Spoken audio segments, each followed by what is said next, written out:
Welcome to the American Institute of Architects Kansas City Chapter's Legends and Leaders program. The series highlights AIA architects and others that have helped shape our community, lead the AIA, and mentor a new generation of designers. Drawing from a diverse career in design and construction, along with decades of leadership and service to the American Institute of Architects and the profession, Neal Angrisano has a passion for the business aspects of practice and an advocacy for the role of architects in society. As a principal of Trainer Edgell, a national architectural practice, Neal directs the firm's operations, including projects execution, staff resources and development, operational, educational, legal, and administrative aspects of the practice. With a Bachelor of Architecture and a Master of Architectures in Management from the University of Kansas, Neal was also an adjunct professor at KU for many years, teaching in the graduate level. His professional practice experience includes tenures with 3 national architectural firms and a large international EA contractor. While in an owner's role for 2 large public institutions, Neal played a significant part in the genesis and implementation of numerous leading-edge, highly sustainable buildings in the greater Kansas City area. His commitment to the AIA and the greater profession has included leadership roles including president of both the AIA Kansas and AIA Kansas City chapters, and a longtime trustee of the Kansas City Architectural Foundation. Neal recently completed a 3-year term on the National American Institute of Architects Strategic Council and continues his work on the AIA-AGC Joint Committee.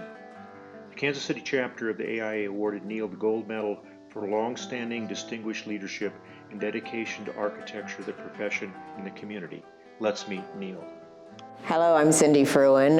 This is AIA Kansas City's Legends and Leaders program, and today we're interviewing Neal Angrisano. He's an architect now with Trainer Architects, and you've had a very wide and varied career. So let's start out with why you became an architect in the first place. Great. I had a friend when I was a kid. This was, grade school, and his father was an engineer, and he wanted to be an engineer, and so we did a lot of drafting on his father's company's grid paper of model airplanes and things like that. And I thought that engineering was what I wanted to do, and I actually enjoyed designing stuff, building stuff all the time. And then when I got to KU, I did enroll in the architectural engineering program, but it took the first Calc 121 test to tell me I wasn't cut out to be an engineer. And so therefore we defaulted to architecture, which, like many folks that age, I didn't fully grasp what it was all about. But I quickly learned that I love it, and that was the humble beginning of no grandiose vision, just happened upon it. Yeah, you were really young to start out that grade school basically, that you're already interested in it. Yeah, I was really young, and then like in junior high, never had a drafting class. Of course, that would be unusual that young. Sure. But decided I wanted to learn how to draw technical drawings, and got my parents to get me a little drawing board, and a little T-square, a few triangles, and drew these atrocious house plans that just would have been awful. But I thought they were awesome, and started doing that. Never really did a lot of hand drawing, which probably would have been a better start. Just went right to drafting, quote drafting, pseudo drafting, and really loved that part of it as well. Well, so you went through then KU Architecture School, and did you have any really interesting early projects that shaped the rest of your career, or influences, mentors that you worked with then? When my career started, I was fortunate enough to work for PB&I. In fact, it's an interesting story about how I started there. An individual, I was in the first Kansas City urban design studio that was actually based here in Kansas City that Glenn Leroy taught back in 1987. And because I was here in Kansas City, there were a few folks that came to pick up their last year that already had their 4-year degrees from other schools. And so one of those individuals was working for PB&I at the time, came in one day to studio and asked, is there anybody that would like to come and build a few models for one of my bosses, one of my principals? And not being the greatest graphics person in the world, but a darn good model builder, I'm like, nice. Me, I'll go. So I ended up going to PB&I and working for Bruce Patty, building museum board models of house designs for Larry Bridges on 55th and Ward Parkway, which never got built. Which Larry Bridges was a big developer at the time. Back in the day. Working with, Absolutely. and Bruce Patty being a principal at PB&I. Right. And that was pretty interesting. Ended up working a heck of a lot more than was originally talked about. In fact, I ended up working probably as much my last year of school as I did after I graduated. But anyway, that led, of course, to PB&I hiring me. Now they're B&IM, of course. And couldn't have a better place to start a career with Bruce and Bob and Tom as mentors. And they were mentors. They took an interest in and spent time with us youngsters, and it really made a difference. And then, of course, another person to mention is Bob Gould. I went to Gould Evans after a number of years at PB&I, and Bob was also a big influence. Very different individual than those three, but in great ways, and taught me, a lot of additional things that were really, really valuable. And I think it's an interesting point. I researched this today, Cindy, to make sure I was right, but all four of them spent time at Kivett and Meyer. Sure they did. And maybe that's obvious, but the legacy, and to have been a direct recipient of that legacy through those tremendous individuals was very important in my early career. Right. I mean, they cast a long shadow, and so that was a good influence for you. Well, so unlike many architects, you have worked on both the architectural practice side and also on the owner's rep side. Mm-hmm. And you've gone back and forth, and it's been intentional. So why don't you tell a little bit about what that has done and what you've learned because of doing that? Yeah, thanks for asking that. It was, so I was at Gould Evans at the time. They were working for a local school district.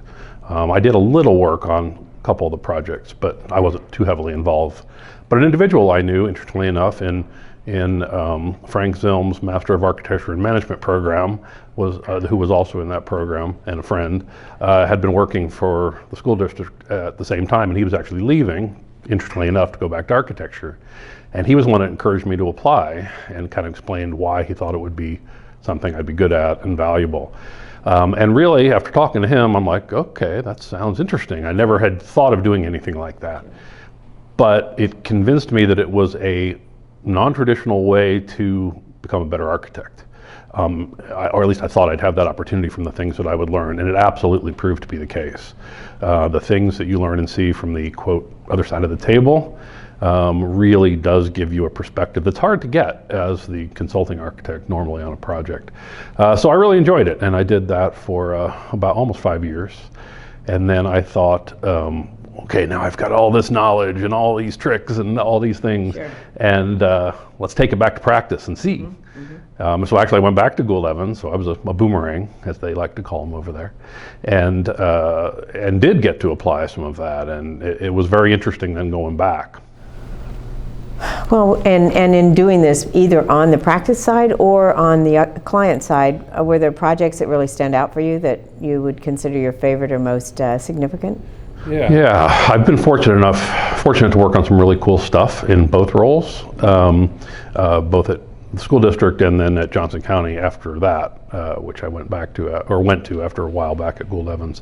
The earliest one was at PB&I. We were doing the 2600 grand building for Crown Center, and IMP was the design architect on that. So us young Turks were on the phone with IMP's office late at night sometimes, talking about details, talking about the project, and that got me a little starstruck back then. Yeah. Really would elevate your game, wouldn't it? Well, you had to, right, to run with these very, very talented people that were part of that. So that was a lot of fun, and I will always remember that. Then back when I was on the client side, we did, this is when I was at Johnson County, we did the Sunset Building, which was, we got the opportunity to really push environmental boundaries and do a very high performance building after a lot of work to educate that constituency and that client from the inside out about why this made sense and why this is what public entities should be doing. And that ended up being only the second LEED Gold building in the metro at the time in the mid-2000s, and a very, very cool building. And so that one will always stick in my mind as a point of pride from earlier projects in my career.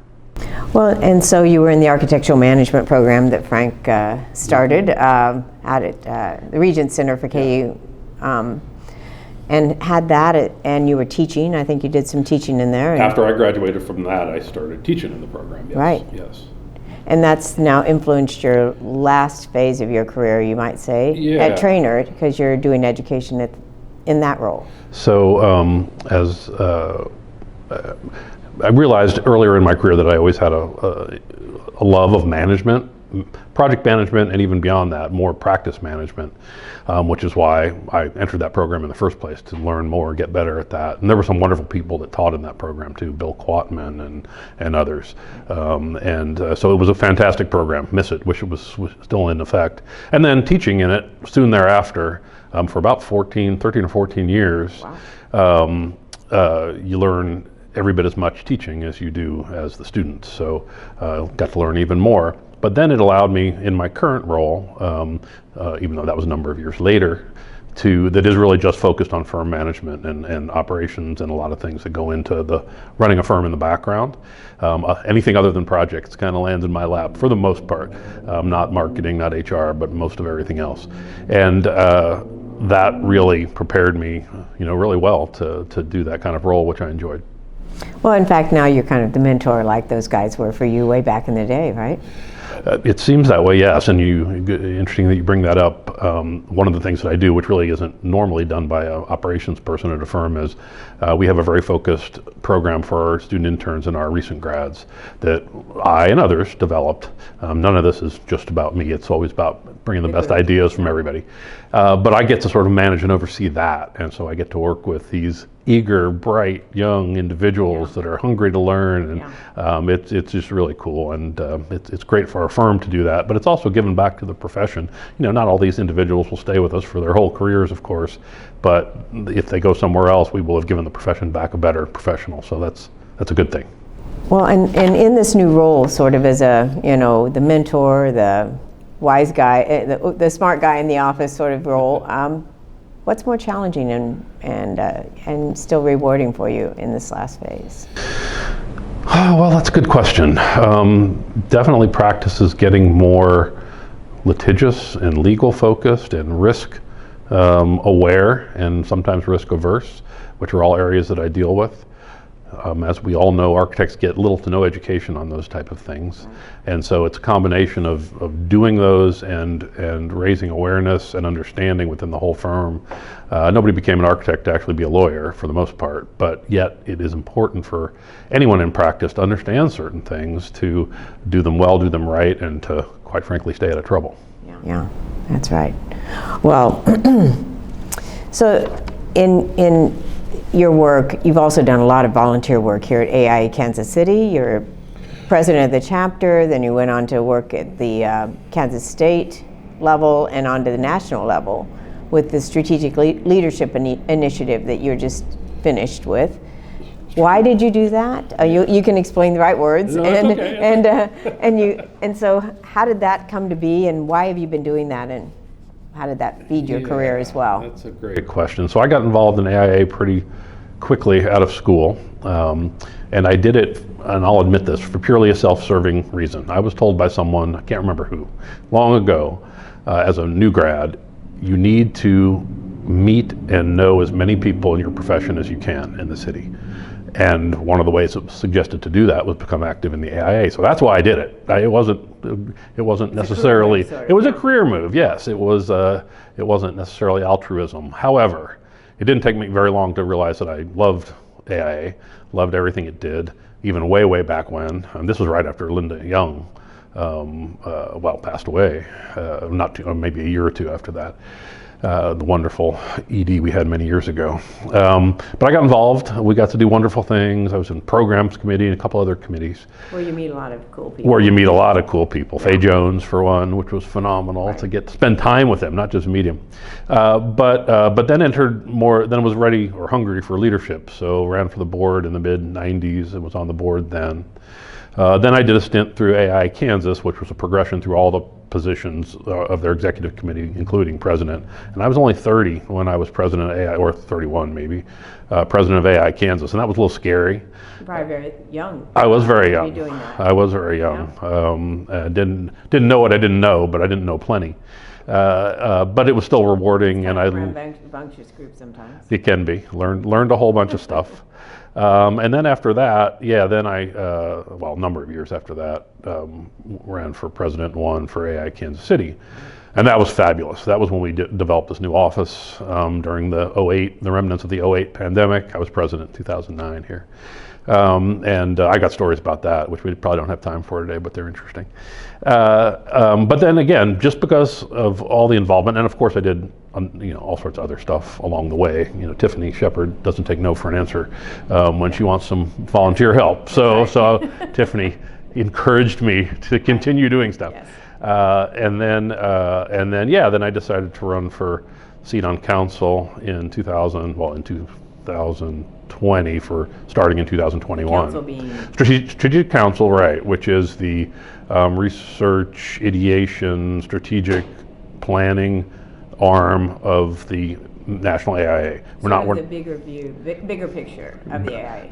Full picture of the AIA, yes, and a lot of adjoining professions and agencies as well that we engage with. That was a whole nother eye-opening learning experience that was just fabulous. Really, really enjoyed that. That took a lot of time. Of all the things I've done with AIA, that took the most time. Isn't that amazing?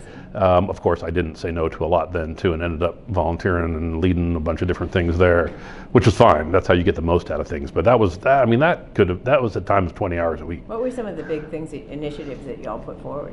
So for a couple of my years on council, I actually led the group that was examining the concept of the value of the architect. Both from a standpoint of the value that we bring or could bring, a higher value that we could bring to our clients and our community, but also the perception of the value of the architect in the process to the communities, to the public. And that's a pretty big topic, but it's an important one because we do have some trouble spots in that. And so we did a bunch of work and a bunch of research. We got engaged with the Construction Owners of America, COA, and kind of got joined at the hip with them for a couple of years. And they were fabulous hosts that allowed us to engage with their members and have these discussions and present at their national conference and things like that. So that was a whole rabbit hole that was just so much fun to go down. And council is still working on that topic, taking it even further right now, even after I'm done as of last year. So it's cool. Well, you've done a lot of contributions, and we all have to thank you for that. I'm wondering what sort of changes you've seen in the field because of this wide variety of views that you've had. Well, that's a wonderful question too. I was thinking about that question a little bit, Cindy. I was one of the very last generations of architects that started practice hand drafting. In fact, AutoCAD and various CAD programs were just coming in. Right.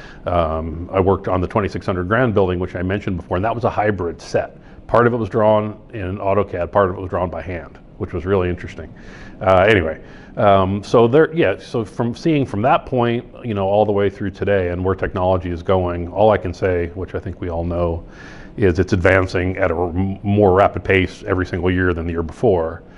And now with the rapid onset of AI and what that means or what it might mean, both in general to everyday life, but also to our profession, is something that we also had a lot of discussion, and I'm sure is continuing at AIA national level. But what that will mean for this profession, we better be nimble and on it and quick to adopt, or somebody else will adopt it for us.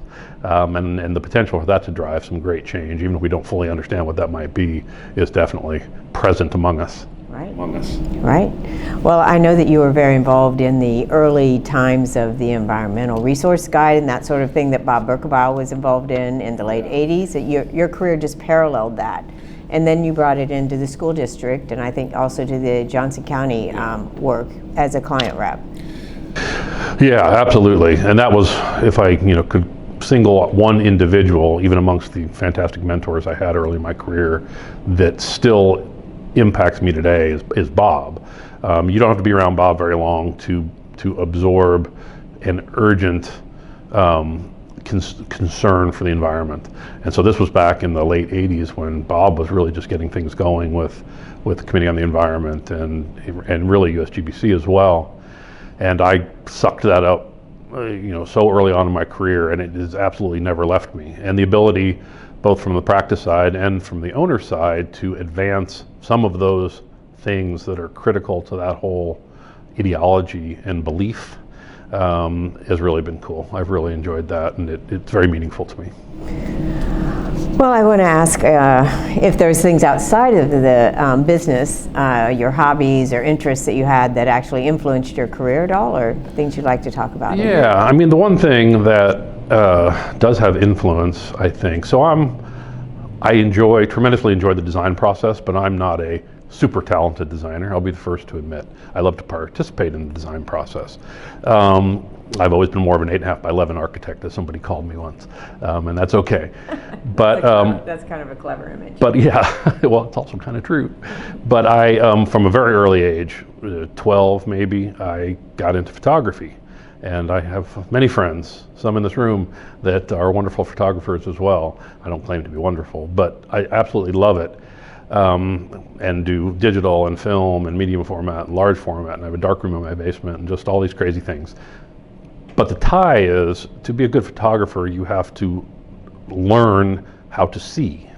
It's not about just pushing the button, clicking the shutter, doing the technology.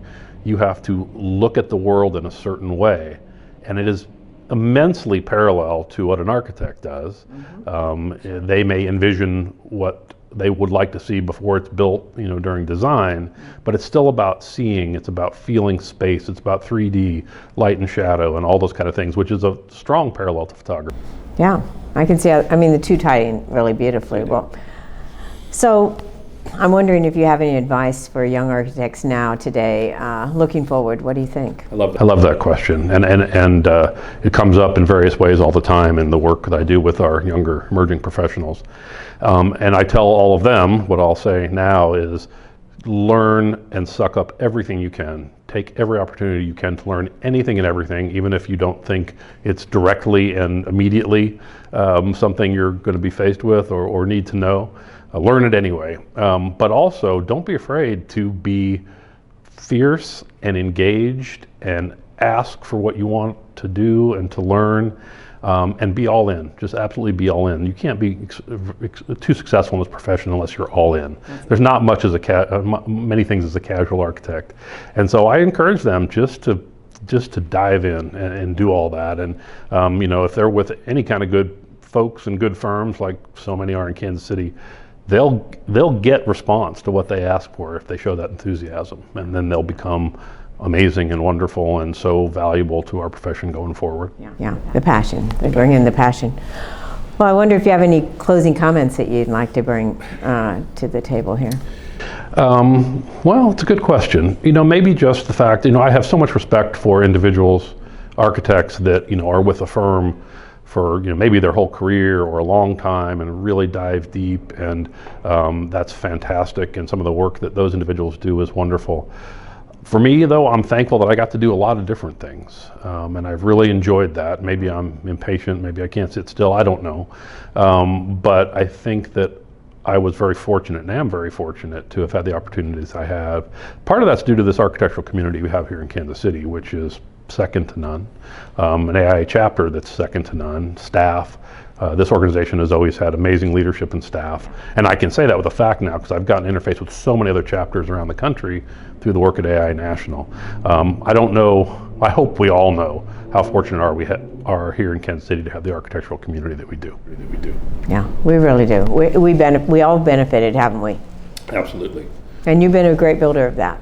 Well, I hope I've contributed among many, many that have. And we have a legacy here that is wonderful, and we need to keep building on it. Yeah, including interviews like this. Well, Neal, thank you for your time. I've really appreciated getting the chance to talk with you about all of this and bringing your thinking to our Legends and Leaders program. Thank you, Cindy, and everyone for asking me. I'm humbled by just the fact that I'm sitting here, and this is a wonderful program. Thank you for doing it.